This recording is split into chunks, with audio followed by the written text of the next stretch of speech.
Hey, we're here in Dayton, Maryland. We're gonna go meet Kelly. Our CEO got contacted by her, and so we're gonna ask her a few questions and see if she wants to be our potential mentor. So let's go. Okay. A little introduction. Okay, well, my name is Kelly Hensing. I run a small farm in Dayton, Maryland called Hensing Hilltop Acres. We raise and sell 100% grass-fed beef, non-GMO pork. We have a small herd of dairy cows, and we sell their unpasteurized milk labeled as pet milk. Everything is all pastured, free range. They're all fed non-GMO feed and no soy. So, and they live like they would out in the wild. So it's wonderful. Yep. And then part of another thing we sell is our pork liver treats, which I know you guys were interested in dog treats. But so we had an overabundance of pork liver, and so to go along with our dog food, pet milk line, we took our pork liver, we sliced it thin, and then we dehydrated it and made dog treats. Oh, that was like a big hit? Yeah. Wow. They sell really well at the farmers markets and stuff, yeah. Nice. So, how'd you get into this, and how long?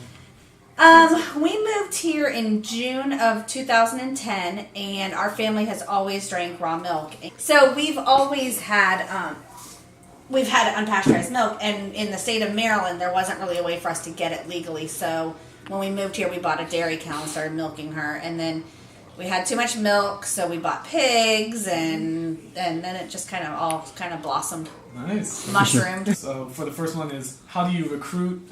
So if you need extra hands around the farm, what do you look for? Or even like, what do you value in a person?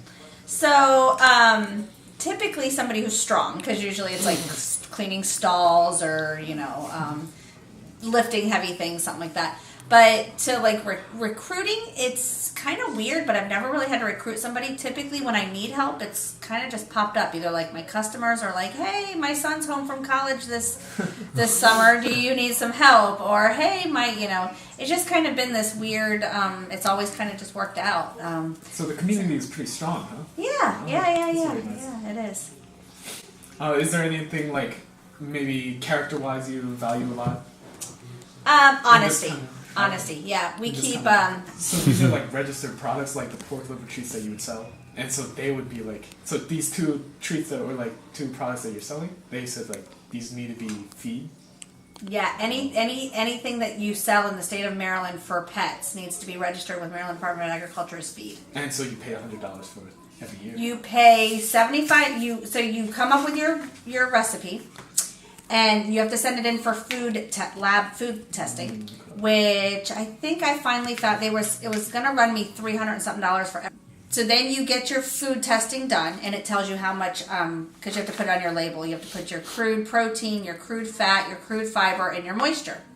So you have to do all of that, and then you submit your label. You do a label up with, and then you send it in with all your registration.